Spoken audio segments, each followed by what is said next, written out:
those Snapchat filters, you know? Snapchat filter. I don't want a Snapchat filter. Some flowers in her hair or something. Flowers in my hair. I don't do flowers in my hair. I'm not a flower in my hair, girl. Could you I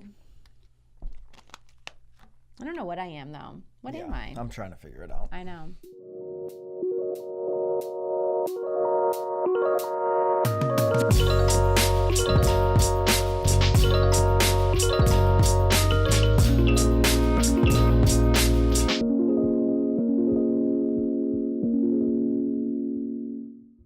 This is Byron Lazine and Nicole White, and you are tuned into episode 49 of The Real Word. Oh my gosh. The word is up. I don't think I'm ready for 50 yet. It'll be Monday, so get ready. 1 week from today.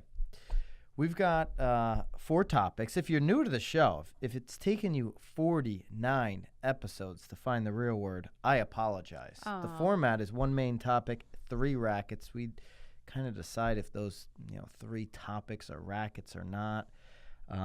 So let's just jump into it. I feel like I need to sneeze. All right, we'll do it. Just get it out of the way. Just do it over there, not in the mic. Topic number 1 today, or the main topic. Our main topic.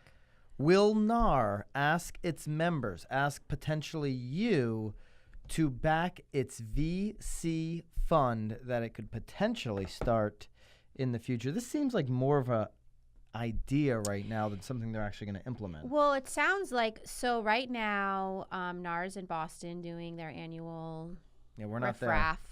And it sounds like this article is really coming out because it's in response to another agent, a Connecticut agent that is there, was asking, because it sounds like NAR was up there talking about their Second Century Ventures, which I think they own or invest in. I think it was 50. They were the ones that backed DocuSign. Yes, yeah. So NAR sort of invested in 50 real estate related companies. Yeah. And DocuSign just happened to be one of them, which they made money off of. So an agent there happened to ask, hey, like, what if you raise money from us agents? And it sounds like maybe that agent kind of, well, they didn't know, but it sounds like that is in the works. They sparked something that maybe they had been talking about internally, and then it became topic of discussion. Yes. We know, and if you've been following the show, if you're not new to the show, you know that we've talked about it a lot, that there are billions and billions of dollars flowing into real estate from VC-backed firms, right? Like Compass is a great example of a brokerage that came literally out of nowhere off of VC-backed money. Yeah, there was a lot of heat on that because was it oil money? Was it people?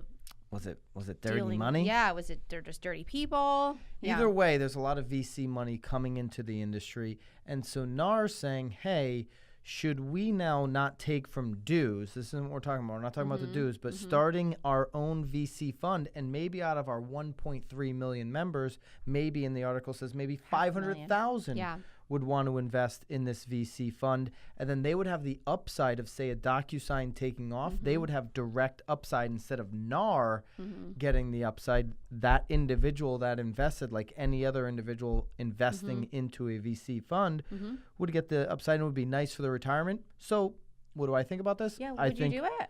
I think that, would I do it? I would have to know who's selecting the groceries. Right. That's a classic Bill Parcells line. He's like, okay, well, if you want me to cook the meal, then I better have a chance to select the groceries. I want to know who's selecting the groceries, who's cooking the meal, right? So would I just dump my money into NAR making decisions? Probably not. I mean, I'm forced to do it here as a member. Yeah. But I would probably, in a scenario like this, I'd probably, if I had money to just dump into a VC fund, I'd probably call somebody like Tom Ferry and say, hey, Tom, what are you investing in? Can I piggyback? That's what I would do. Okay. Now, does it make sense maybe for a lot of people? Maybe if I'd love to see out of the already boast part ownership of 50 real estate related companies, which you referenced.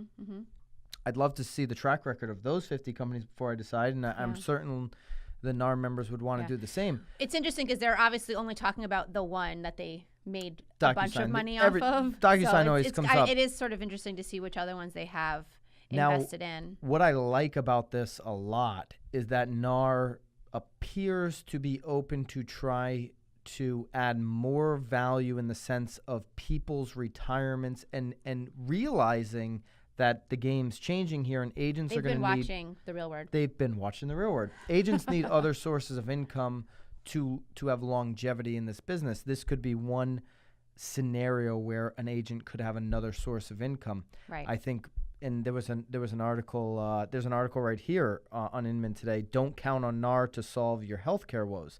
Well, if NAR could solve that or something like this, retirement, those are two areas that I think NAR potentially could add value and should be looking at. So I'm happy about that. Yeah, no, I think it's great. I mean, obviously there seems to be some things coming out of that. And like we always do, we'll link this article up in the it sounds like though something is coming. I mean, they were announcing a new program that's coming out next year. Obviously they're referencing this agent, asking this valid question. So it sounds like something's happening. So I'm actually kind of excited to read a little bit more about it and find out a little bit more, because I would. You would dump in some money. I would. All right. Yeah. All right. So let's get into the rackets. I'm ready. You ready? Mm-hmm. I got to decline this phone call so I can actually read them. Oh. Racket number 1.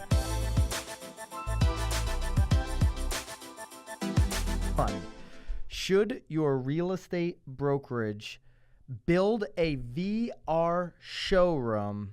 What's your thoughts? Racket or not? So it's not going to be my money. It's going to be my brokerage's money. Yeah, but what if you are a brokerage owner? So think of it of a perspective of actually wanting to profit off of this. Yeah. Don't just think about spending other people's money, Nicole. I know Nicole's very good at that. But take the other angle as if you were the broker. We sort of chatted about it a little bit before we sat down here. I mean, locally, I feel like it makes zero sense. Very rarely are people actually just walking in and wanting... Locally to where we are. We're in small shoreline towns in Connecticut. Well, Connecticut just in general is just like... So if you're in a smaller town, and here's my take on it. If you're not dealing with new development, you shouldn't even consider this. Right. Because if you think about this, how hard is it to get people to come to your office now? They want to go see the product most of the time. They just want to go see the house. Like getting somebody in for a buyer consult into your office is like pulling teeth. So if you're going to say to somebody, hey, drive a half hour to my office, to my VR showroom where we're going to see a resale, not something that is new construction that hasn't been built yet. Makes zero sense. Like you're going to see something that I could just go see the real thing. Right. If I got to drive a half hour to go see the real thing or a half hour to your office as a buyer, let me just go see the real thing. Right. Yeah. But again, I mean, I do think it makes sense, like, again, I was referencing like Miami or Florida where there's, high rises that aren't built yet. And they actually then get to, sort of elevate themselves to that floor to then see their views from that level, or what the condo will look like once they get into it. And that makes sense because you're talking about like potentially like 10, 15 floors. So almost maybe 400 or 500 units. I mean, that makes sense. You can take somebody, and we do new development here. Yeah. We have the biggest new development on our part of the shoreline in Connecticut. You can bring somebody up to the 4th floor of the next building all day long, right? And we do that so that they can see the views in real time. Yeah. But they don't see a finished unit when they're up there. No. There's no finished unit. So you're trying to tell them, hey, the kitchen will be here, this will be there, and all this kind of stuff. And there's certainly other units that are finished out in the other building.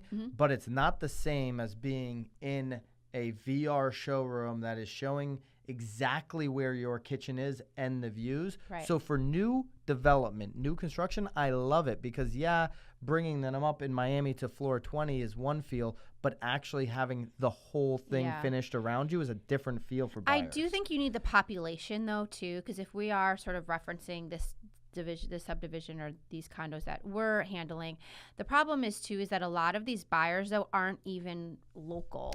They're coming from other areas too. So this agent here, Andrew, he thinks it was worth it. That was from Denver. Sotheby's in Aspen. Oh, Aspen. I'm sorry, Aspen. He spent hundreds of thousands of dollars. And he thinks it's worth it. But again, I mean, that must be something so super large. See, Aspen, I mean, he's got to be dealing with a super luxury product the buyers are coming in not developed yet. I feel like you're almost better off doing like a Matterport where if they're not local, so if I'm in Connecticut and want to buy in Aspen, I can still sort of virtually see what's happening. See, I think Aspen. So he's talking about new development, which makes sense. But to me, but they're still having to go to. So he's talking. So he is. He's referencing. Yeah. There are in Aspen, super luxury market. We know this. People are not living in Aspen and then just buying a house. I mean, there's some of that, but people are flying into town for the day. So that's where it makes sense. Hey, come to my office. Yeah. I've got a VR showroom. Well, you're the biggest when it comes to making appointments. I mean, your job is you just make appointments, book appointments. That's a booking appointment. That's booking an appointment. Fly in, come to my office. We're going to spend 3 hours in my VR showroom. You're going to get to see everything on the marketplace. You know, it would be really fun, though. You're going to have Disney. lunch. You could start, like, charging tickets for, like, the ride. 100%. Yeah. So I think it is worth it. If it's super luxury marketplace, it's worth it, and you're dealing with new development. If you're talking about the everyday American town that's dealing with resale properties, this is a complete racket. Complete racket.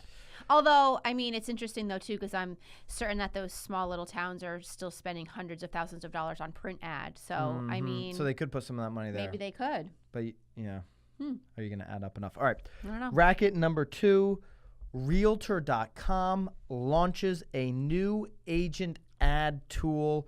The ad tool is basically what every agent should have been doing the last 4 years. Okay? This is my problem with Realtor.com. Realtor.com, you guys are always 4, 3, 2 years behind everything else. And I think it's launching like the 7th. Isn't that like today or tomorrow? Congratulations. Yesterday? Congratulations. You are 3 years behind the times. Well, I think what's interesting is that they are trying desperately to probably get more agents. Can we explain what it's going to be? Go ahead. All right. So the tool is going to be called Local Expert. It's going to be a tool that will follow prospective home buyers with ads across Realtor.com search pages and their Facebook news feeds. Everybody should have been doing this on Facebook for the last 4 years, 5 years. Yeah. I mean. Here's the one thing. I'll say Realtor.com is behind everything always, except recently, if you didn't notice, they bought OptCity for $200+ million. That's something ahead of the curve because that's a direct. Zillow has changed to PA4 because of what the success OptCity had in part. Right. And so this was something that was ahead of the curve. But everything else you do, Realtor.com, including this, is super behind. So this is a racket. It's a super racket. I think though where I think it'll be super beneficial for them are those agents that are actually don't even know how to execute on that type of. So now what they can do is if they're already buying into realtor leads, this is just like another buy-in. Like, hey, like now you can follow your client around. So is it a racket? Yes, but is it in the big scheme of realtors that don't know what the fook they're doing? It's not a racket. I mean, they're offering something that the consumer may not know how to execute on. And it's something you should be doing despite the fact that you should have been doing it 4 years ago. You should be doing it today because it's basically today's version of, if I were to open up the Friday real estate section in a newspaper and see the same faces as listing brokers, this is the same thing. It's like, okay, I'm traveling around my Facebook feed and I see you popping up all the time locally. Yeah, right. So, but Realtor.com, you guys have got to at least be ahead of the curve on something. Well, I think the OptCity purchase was the first sign of them doing that. But it's their own article, so. It is. It's your own article. That's right, on the Realtor Mag. All these links get linked up, by the way, and anytime you see a Realtor Mag link, that's this one right here. I got to give him some love. Racket number 3. When emotions run high in the workplace, do emotions belong in the office? Is that a racket? Nicole White. Leave that to you. How are you feeling today, Byron Lazine? Feeling great. Here's what I will say. Today didn't really work out for me in the sense that, well, I will say, this is what I'll say. Say it. I did not do a great job being super focused during my morning routine. I woke up, went to the gym, did my 5 a.m. call. I went to the gym. I didn't work out extremely hard in the gym. I was a little distracted. I was on my phone a lot. And I'll say that had an impact on me personally today, being in a little bit of a sour mood. Well, you're just sort of off. Today. I'm a little sour today. You're a little off today. Like you're like as soon as this is over, you're like running. No, I'm not running. But I will say that your emotions can certainly in the workplace be controlled if your morning routine and if your life at home and if you personally are in control. Right. So they have a little graph at the end of this article about like crying at work. 45% of workers admit to crying at work. I don't know that I've ever. Well, let's just say, do you think crying? I'm a crier. Okay. But it's really like usually in my car or like at home. But it's just like it. That's when it just like boils. But like do you think it's acceptable to cry at work?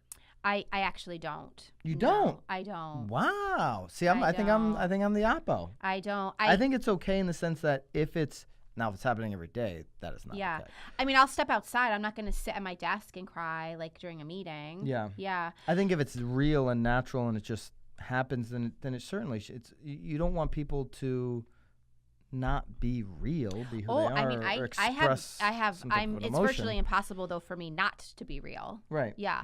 I mean, so you'll know when I'm pissed. Like when I'm pissed. Oh yeah. Everybody knows when I'm pissed. Yeah. But I think that if I have to cry, like I know when I'm starting to choke up, and like I'll like excuse myself for sure. So I guess then is that crying at work? Yeah, I think. I don't know. I think you want to, and they're talking about most of the time tempers boil over. 65% of when No, you got to read it from 52% of the people said that they've lost their temper at work, and 65% gone after a colleague. After a colleague. Yeah. You're going to go after a colleague most of the time if you have other frustrations in your life. If your morning routine wasn't freaking locked and loaded. Because when I really... It's almost like getting the sweat out. Is it the time change? It was the time change. The time change is throwing you off? The leaves are falling? What is that? There's a lot of stuff happening. It's getting dark. No, but when I go extra hard in the gym, which I did not do today, there are very few things that can fluster me, right? Yeah. Like somebody may say something completely stupid. A colleague, maybe even Nicole, might say something completely ridiculous.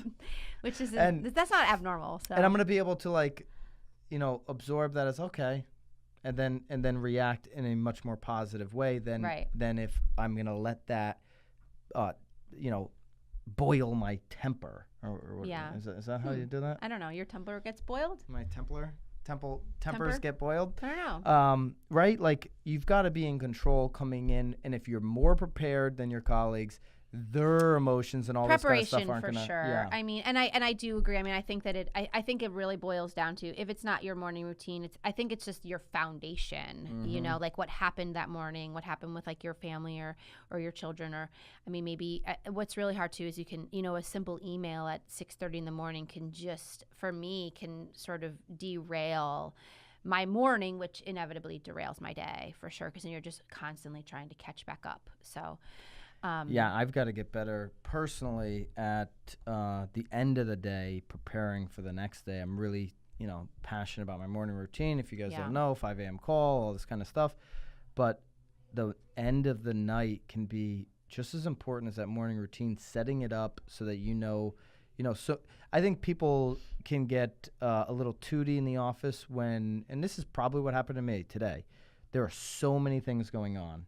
And then there's so many things coming at you from every single direction, especially on a Monday morning. Like most people take the weekends off and then they take a dump on your face on Monday because they took the weekend off. Yeah, right directly on your face. Imagine that. I mean, and then when you have 3 or 4 people doing that to you, it gets pretty messy, right? It's a lot of shit to clean up. It's a lot of shit to clean up. People do that on Monday mornings. If you're super prepared your night before, you're going to be able to handle that a little bit better. Right. So. Yeah. But emotions in the workplace, is it a racket?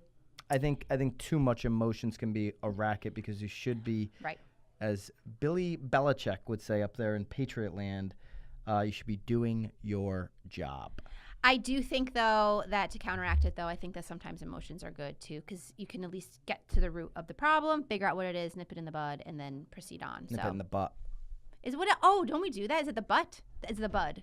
The bud? Here in the real word, it's the butt. Oh, so it's the butt. So we're shitting on our faces and nipping it in the butt. No, awesome. This is a great day. I love episode 49. All right. All right, guys. Really appreciate it. Next week's episode 50. If you got anything for episode 50 that you really want us to talk about, please. Silver, gold? Gold is 50 gold? I think 50 silver. Dude, we could 50 cent. We could wear all gold. I feel like it's going to be something. Something's going to happen. Something will happen. If you have anything that you want us to cover in episode 50, please drop it in the comments. We've appreciated everybody following along the show and appreciate all your support. And we'll see you guys next week. See ya. Keep it real. Bye.